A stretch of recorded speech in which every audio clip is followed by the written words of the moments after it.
And we are back to the best podcast that we have, the best life code. How are you, Dr. Rudy? I'm doing great. I'm doing great. Another beautiful day. Always happy to be here, Vivek. How are you doing? I'm doing great. I am extremely pumped since our last podcast that you did, and you coined a really interesting term and MYHA. And that is what we are going to talk about more deeper from your point of view, how you came across a little bit deeper into that. So are you ready for this conversation? Ready, ready, ready. And MYHA is something that is very close to my heart because I really like MAHA, Make America Healthy Again. But it can be political. It can polarize people. And MAHA makes it that we leave our health in the hand of government. I don't trust any government. I'm happy to see that the government now is talking about this, but I'm not very optimistic because unfortunately, because of lobbyists and all the money that's involved in health and all the money that's involved in creating all those bad ultra processed foods, all the toxic chemicals that they're using, it will take a really, really dedicated government to make that change. So while I applaud anybody who's trying to make America healthy again, I'm not going to wait for the government. I'm going to push MYHA, make you healthy again, because that is the one power that each individual has.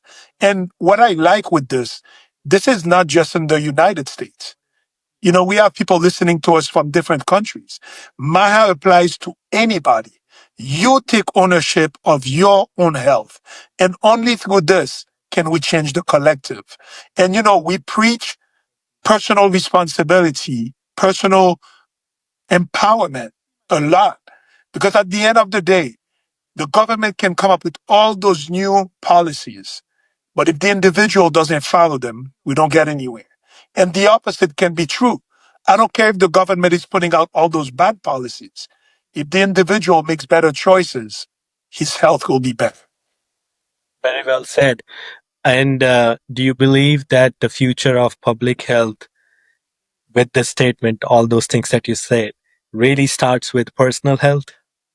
Well, the future of medicine, not even the future, medicine rests on each individual. Although as humans, we evolved as a very social animal.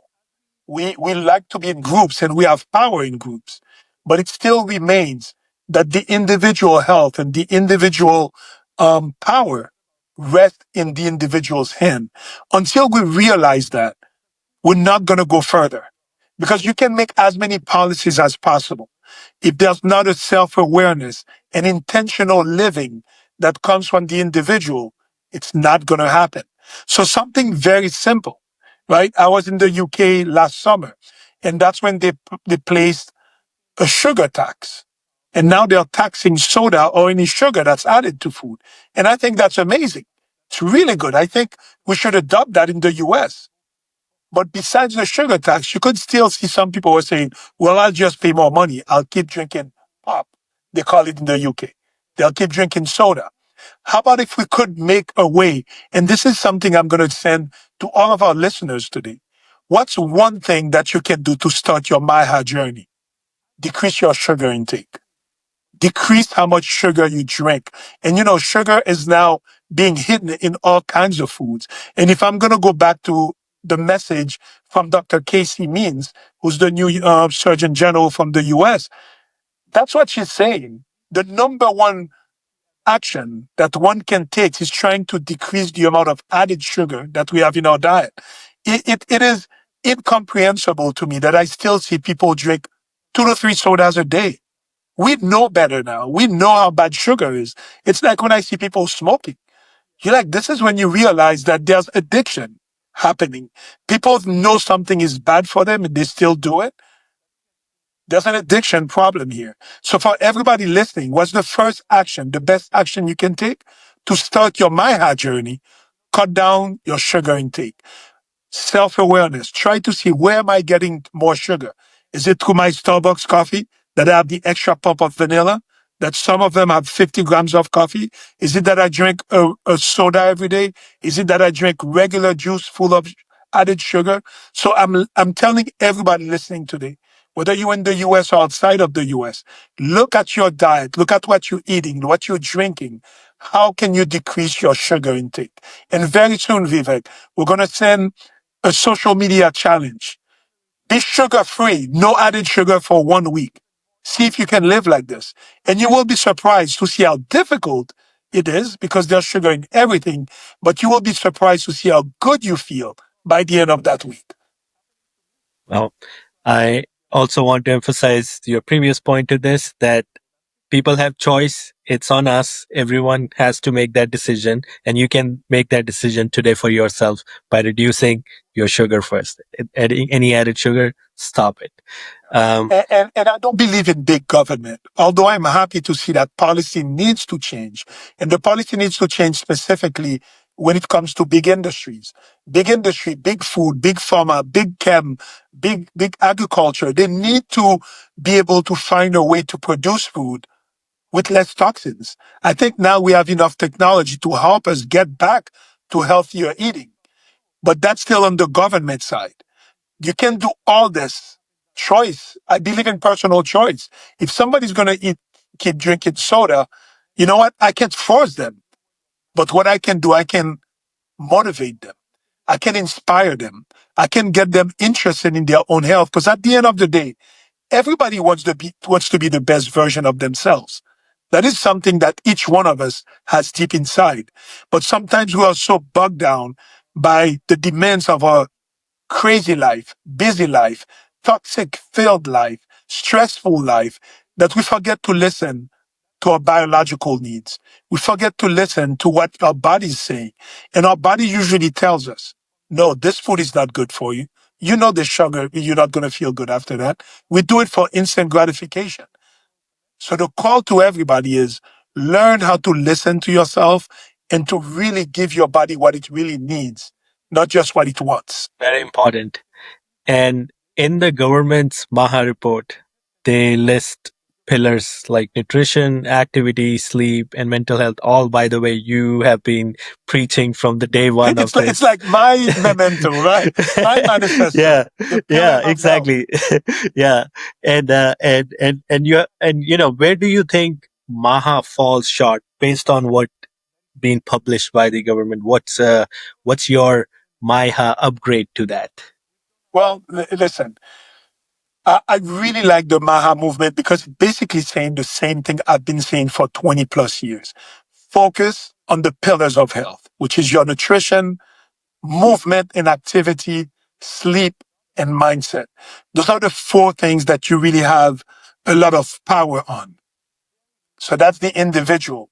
Where I feel the MAHA movement should really spend a lot of time on, it's going after big industries. They need to go after big food. They need to go after big pharma. They need to go after big industry, big chemical, big pesticide. All of those companies that are spewing millions of tons of chemicals into our environment. So a lot of times, although I preach personal responsibility and I'm going to keep preaching this, but the goal of government is to go after those big industries. So they really need, but this is where money interest come, right? This is where lobbyists are going to come and not let them do this. So I appreciate MAHA movement a lot. And I hope and really am hopeful that they're going to go after the big industries and hopefully move the needle in the right direction. But I like their emphasis on the pillars of health. And those pillars of health, this is anybody listening to this, focus on those four pillars: nutrition, exercise, sleep, and mindset. Leave the rest for the government. Once you do this, then you will have less complaints about the government. You know, I always hear patients will come to me and they'll criticize medicine. They'll be like, oh, you know, doctors, all they want to do is put you on pills. I'm like, okay, you have high cholesterol. You don't want to take pills. What are you doing about this? Are you changing your eating? Are you eating better? Are you exercising? Are you really educating yourself on how to do it? It cannot be a one-way street. If the public is expecting doctors to do more root cause medicine, to not prescribe as many medication, where we should expect the public, me included, to take ownership of your habits, change your lifestyle. You will need less medication. And you've been also spreading the awareness for this Maya journey without naming it before as well. But where does it, what's the activation point? How can people kickstart this journey outside of the sugar thing that you mentioned? What action, what should the average person do so they can activate their journey into or Maya journey today? Self-awareness. And we talk about this all day long. We talk about Bob Marley, who sang Exodus. Open your eyes and look within. Are you satisfied with the life that you're living? Open your eyes as an individual. Open your eyes. If you see that you wake up in the morning and then you have a coffee that's full of sugar, you have a muffin that's basically cake. Then at lunch, you have a cheeseburger. Then for dinner, you pick up, look, the one criticism that gets a lot about functional medicine is that it's too expensive. It's not accessible to the average person. I disagree because simple things can make the biggest impact. You can decrease your sugar intake. That doesn't cost you money. Drink water. You're actually going to save money. Start cooking at home more. Some people will say, well, there's areas with food deserts. And that's true. There's a lot of areas that they don't get a lot of food. But in general, most people have access. And if there's one thing anybody should dedicate the most energy, it's in their nutrition, right? So always, before you take action, you need to be aware. You need to know where are you starting from. Because we talked about this. Awareness without action takes you nowhere. Action without awareness is disorganized. So you need to be aware, come up with a plan, follow it up, and keep checking on it. Keep doing testing. Surround yourself with a tribe of like-minded people that now, it's interesting. And I see that at my clinic all the time where we use GLP-1 medications. A lot of patients, they come in, they use GLP-1 medication, they lose weight, they don't want to drink as much, they don't want to eat junk food. And they're like, I'm losing my friends because all my friends like to do is going out to drink and eat bad food. So now I've lost that. And I'm like, good, find new friends. Or hopefully you become the change in your friends. Maybe your friends start seeing that, oh, look at this. Rudy's not drinking soda anymore. Let me follow that. Rudy's not eating junk food anymore. Let me follow that. So you can take a step, no matter what your budget is. You can do something. Maybe you can afford a fancy gym membership. You can do push-ups at home. You can go walking every day. You can do air squats. So the excuse that functional medicine is out of range and out of price for many people, I don't take it. Because the real effect, the real base of functional medicine are simple steps. So people like to hide behind those, but I don't take it. And I call patients out. I call myself out on my BS sometimes. Sometimes, and we're all guilty. I never pretend to be perfect. I never expect perfection from my patients because we're human, right? Those horrible foods taste good, unfortunately, right? The sugar, I love sugar. It's easy for me to go for this. But how can you be accountable to yourself and do better? Even if it's 1% every day. Continuous optimization, continuous tweaking. Only with this do we have hope for the collective. If we're just waiting for trickle down health, that it comes from the government, trickle down to us, it's not going to work. How about we change the society from within? One of us at a time. I'm starting that change. I know you're starting that change. And because we each start that change, we influence a little sphere of influence. Once you do better, your family tends to eat better. Once you're more active, your family wants to be more active. Next thing, your friends are doing it. So be the change that you want to see in society. Don't wait for government to pass it down and then you criticize government. Be the change that you want to see. Love it. Um, this is my next question is a little tricky one from a physician's perspective, and this is something just I thought about while you were answering all these things. Is like I know that, there can have people can have intent after the introspection they do. But then there is still this addiction, sort of. That's how you said with our foods. And so as a physician, it kind of puts you into like this, not to say like a complex situation, how you deal with that patient when they come to you. How do you handle those? Because I know you want to help them, but you see their intent, but then you also see that it's just like the misinformation or the addiction due to the foods that we have. It causes problems. So what do you do exactly? How do you help your patients? Yeah, and that is a really good point, Vivek, because I know most people when they do a self introspection, they see that they can do better. But then next day they have to wake up early in the morning, take the kids to school, go to work, do a 2-hour commute. There was no food available. Their boss pissed them off, and food is the crutch. And what was available was some junk food, and they went down for it. And every time they go down that route, there's a little bit of self-resentment that says that look at me, I'm failing again. And I'm taking food as an example. It could be drinking. It could be not exercising. It could be not being present for your family. Well, you're really not the best version of yourself. So that's why we like to say, be the CEO of your own health. What does that mean? What does a CEO do for a company?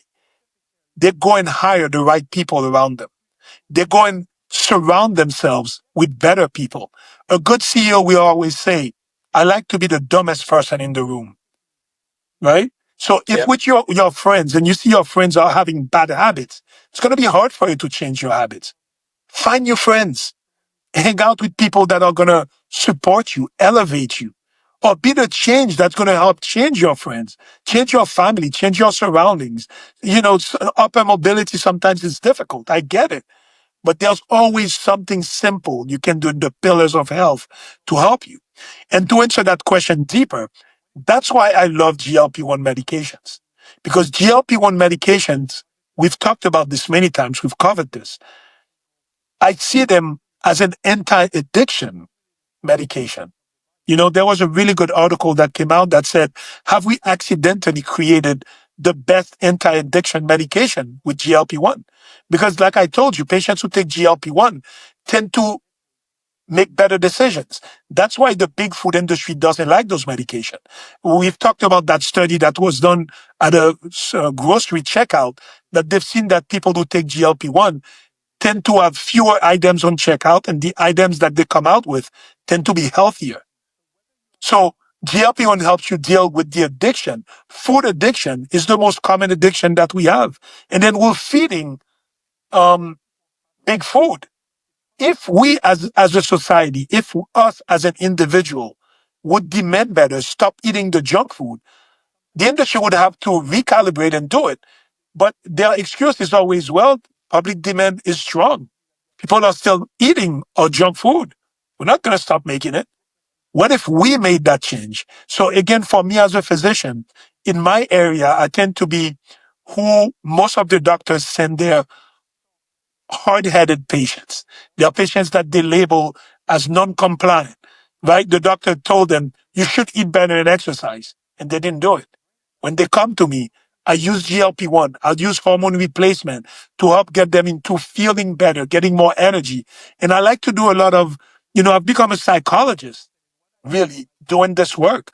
How do I push your buttons? How do I motivate a patient to do the right thing? Most people, when they come to me, I ask them always the first thing, what do you think your issues are? The patient can tell me exactly what they need to do to change. Doing it is hard. So how can you, as a healthcare provider, motivate the person? And as you, the patient, what you need to do, whether it's your doctor, a psychologist, a life coach, a friend, a family member, who can you have around you to really get the best version of yourself? It's your responsibility, but you can surround yourself with the right people, whether you have to pay them or not. Again, the question of money doesn't always negate it. If somebody cannot afford a psychologist or a life coach, find a good friend.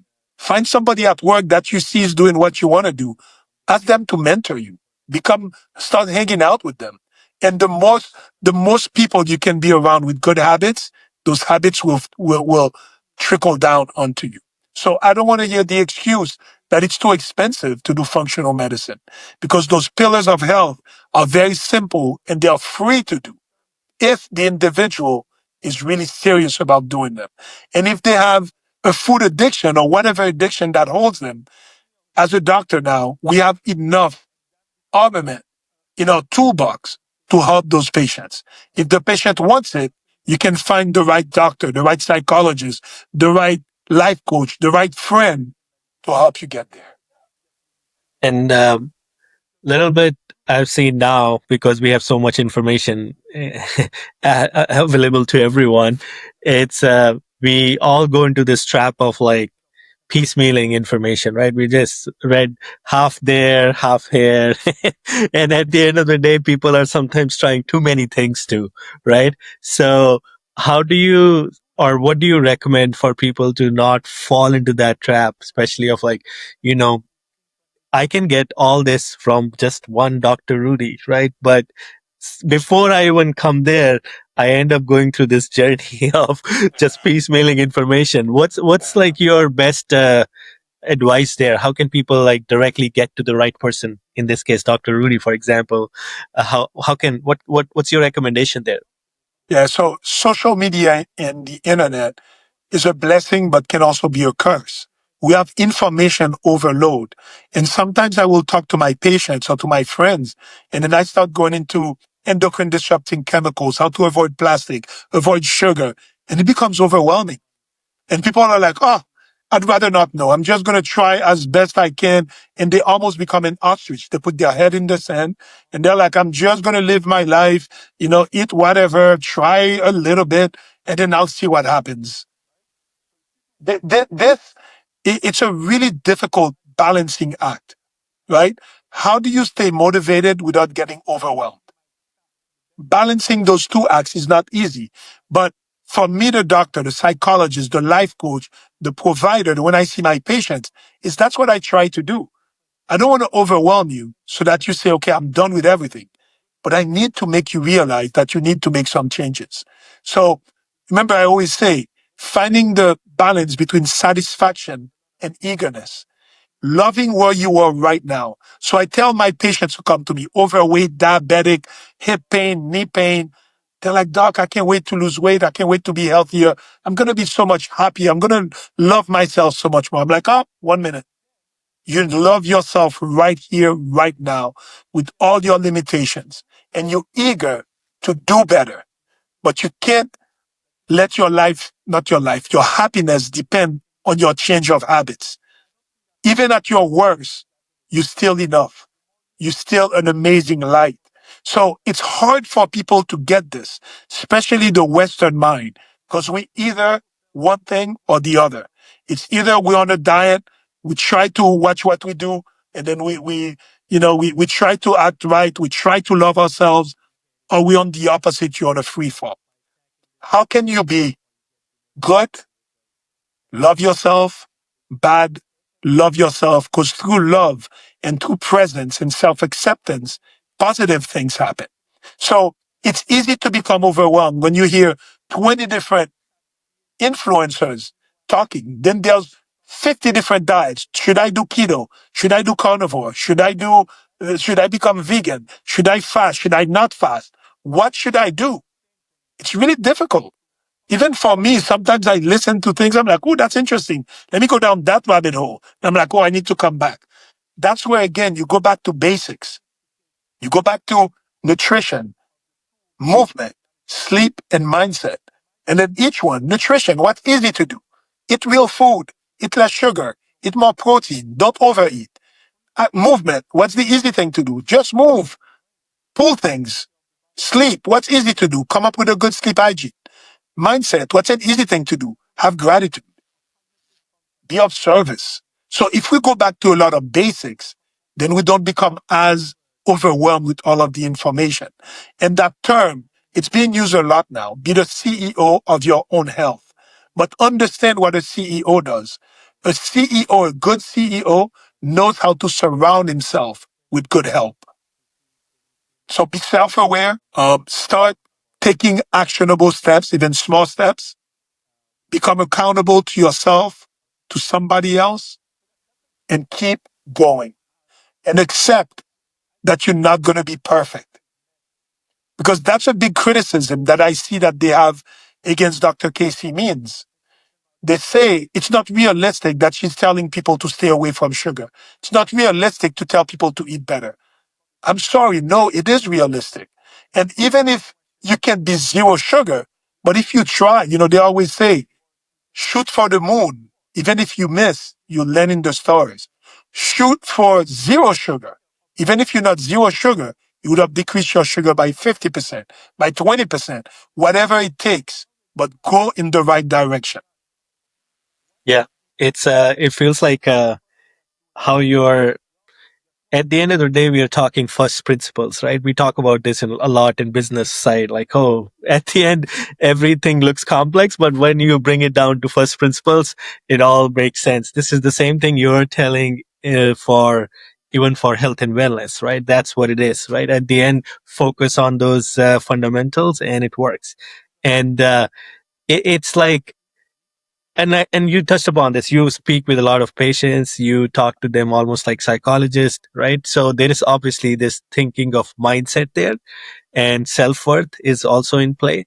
But what do you, or what you have seen, like what is that you have seen, like when it really hits people? What is that makes them tick and make a change?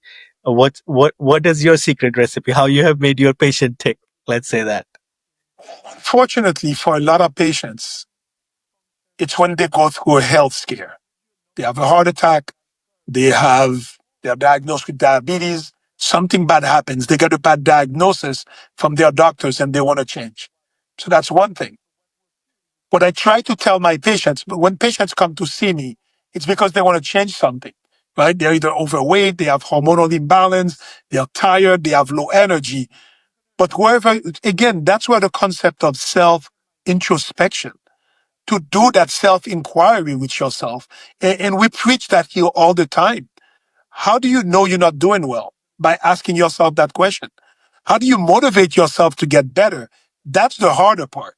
And that's where, if you cannot do it on your own, find somebody to get it. So for me, again, as a doctor, what I've realized, I'm getting better at psychology. I'm getting better at letting somebody speak, active listening. And I see what makes them tick, what's important for them.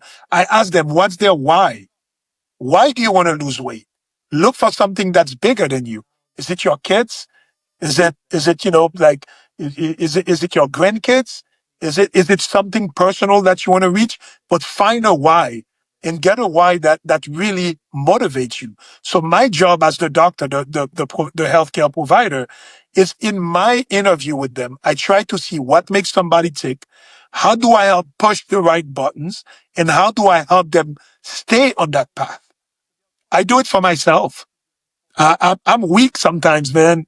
Vivek, sometimes I go through, my God, I drink, like on weekends, I go out and I'm like, I can't do this anymore. Or I do a week where I'm not eating the right way, or I'm not going to the gym, or I don't do my gratitude every day, or I go through my moments, but I try to snap myself. And around me, most of my friends now, I've kept my cycle smaller. So my friends are more or less like we all have the same view. So I can call a friend and talk to them about this. Me and my wife, we talk a lot about this and we keep ourselves um, accountable. And engage your family member. If you're married, you have a spouse, engage your spouse, engage your significant other. I always say that a couple that biohacks together stays together. Because you know what? You're both trying to make yourself better, live your best life. Find people around you that want to live their best life and are not dragging you down. So it's something that I pride myself in getting better at, and I always want to improve. How do I make somebody click? How do I push the right buttons to help them change?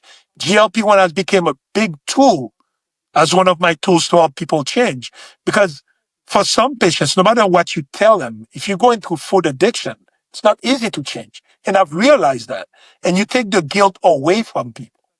Taking guilt away from people is so important because change can never come from a place of scarcity, from a place of not enoughness, from a place of not loving yourself enough, from a negative place. Change comes from a positive place. Change from you wanting to do better. So I've learned how to try to speak to patients, and sometimes I'll be talking to them, and all of a sudden I see something in their eyes. I'm like, oh, I think I'm getting to them. Then I continue it. And it's an art. It's an art that we all as humans can do. We all are mentors to somebody else, and we need our own mentors. So this is what we do as a human race. You lean onto other people and you serve other people. So I serve a lot of people. By that service, I feel better. And I feel like I have a responsibility to be better so my patients look up to me. As a dad, right? You have kids now. When you didn't have kids, you only live for yourself. Now you have a wife, you have kids. When you're going to do something negative, you think a couple of times about it because you're like, what if my kids follow my example? Imagine if each one of us acted that way, that you had people looking up to you, that you wanted to be the best version of yourself. And in return, you look up to somebody. You have your own mentors. So that becomes a positive chain that lifts each other up instead of bringing each other down. Um, it's like something that you touched upon in this conversation is also like, like we have to have that clarity, which is comes from inside that this is what we want to do it. And we will fall into those, that we are falling off what we want to do, but we should be forgiving enough to get back, but have the clarity to go back. And that's keep continuing that cycle. That's what is, I guess, the balance is, right? Like, it's not a straight line. It's not like a street, like a curve that you can drive up, but really it's the act of just reverting back to good practices, right? And keep doing it. So important because actually I want to talk about something else because, I'm in the biohacking community, and in the biohacking community, we track everything. We track our sleep, our steps, our HRV, heart rate variability. We track 100 biomarkers every 3 months. It can become obsessive. It can become obsessive. So I'm trying to introduce a gentle biohacking pathway. It's to, yes, I want to track all this, but I don't have the anxiety that all those things can foster in you. So, yes, we want people to get motivated. We want people to start taking actions, but realize that you're human. Realize that sometimes you're going to fall. Realize that you don't need to always be perfect at everything, right? Sometimes my sleep, I check my sleep, it was a bad sleep. All right, tomorrow I'll do better. Last night I didn't eat the right thing. That's okay. I'll do better. What we tend to do, and as humans, we are our worst critics, right? So most people that I see come to me, I get them motivated. They go, they're like, oh my God, yes, I'm ready. Maybe the first week does well. The first thing that happens, there goes the cycle of negativity again. The patients saying to themselves, I can't believe I did that. I'm horrible. I'm a loser. I'll never amount to anything. And you hear that monkey mind talking. So again, for everybody listening, learn how to be gentle with you. Yes, you're going to make you healthy again, but be gentle with you. Accept your humanity, accept your weaknesses, because only through accepting those and going past them will we move forward. It can be very disabling for somebody that has a really bad inner dialogue and keep pushing them down every time that they fall. So you'll never go anywhere if every time you fall, you go into that cycle of self-negativity and self-criticism. But I understand it. We're all stuck in this. That's the human ego. How can you transcend this? Not an easy question, but a path worth going through. Yep. Makes sense. Wow, this this is we're getting deeper today. uh, so so let's talk about your vision for Maya, right? Like this MYHA becomes a cultural shift, like almost like imagine a world where we recognize this as Nike's just do it. So what needs to change like to become this like the almost to the level of just do it? So for each and everybody listening to this, do it with you first, then talk to one person in your circle about it. This is how we disseminate good information. First, you do it. and then you talk to one person and you ask that one person to do it and talk to one person. And then this is how the sphere of influence goes up. And it's interesting that now we put a name to it, right? MYHA, MYHA, make you healthy again. But I've been preaching that for 20 years. I didn't put a name to it, but I like that now we have a name to it, that we have, because we can market it like this and people, hopefully it resonates with people. But people need to realize, each one of us need to realize that the power resides in each one of us. This is our power. So I hope that this goes viral. I hope that this goes like Nike, right? Because only through this can we have change. But a lot of times people don't want to hear that. They'd rather complain.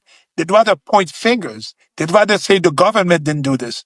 The supermarket didn't do this. My neighborhood doesn't have this. A lot of negativity. So it's harder to take a look within and make changes. So some people may say that they're like, this is not for me, because it's hard. It's hard to look yourself in the mirror and be honest with yourself. It's hard to make changes every day when you're surrounded by negativity, but it is the best pathway to wellness. I love it. Um, Before we end today's episode, let's get a little personal with Dr. Rudy. So, what are the top three things you do on, you know, in your life daily for your own MYHA? Let's talk about those three things. So number one, every day I wake up and I say thank you. Gratitude. Gratitude is so important. It's overstated and people don't realize that the simple act of waking up and say thank you and be grateful, even when things are not good, especially when things are not good, that's when you say thank you even more. So to answer that, the three things, I live my life with the three G's. And my three G's are gratitude, saying thank you every day, living in grace, knowing that I'm part of something bigger than me, that I'm part of God. I am part and a child of God. I live in grace. And my third G, I remain grounded. I realize that I'm not perfect. I realize that I'm not always going to succeed at what I do. But if I'm persistent and resilient, I will get to where I want to. So to answer your question, my three G's is the answer. I live in gratitude, I live by grace, and I remain grounded. Wow, this is this is the new three Gs. I love that. I My love that. three G's, so many things. No, this is good. Like it says, this makes. I feel like that sticks, right? Like that also helps remember, but also the clarity that you have in your.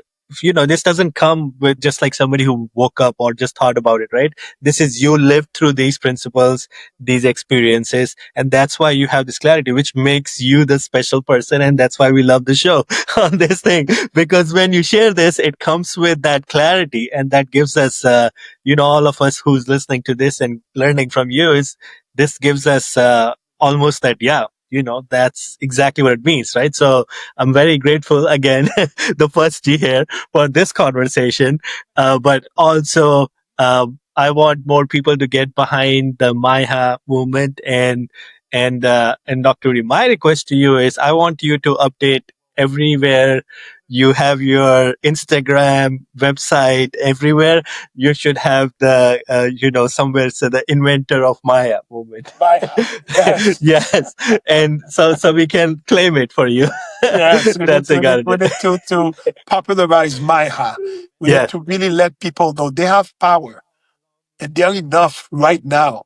And start from being enough and reclaim your power and change. This is important. We can't leave it up to government. We're hoping that government is going to do better, but we won't be waiting. We're starting today. We're starting today, and today when and it starts from inside, right? Like first you start from your own. Everything else is just external support, right? That's how it is.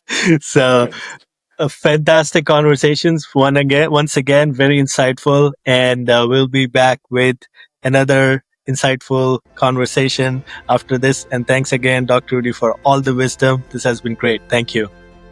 So make you healthy again. one day Yep. at a time.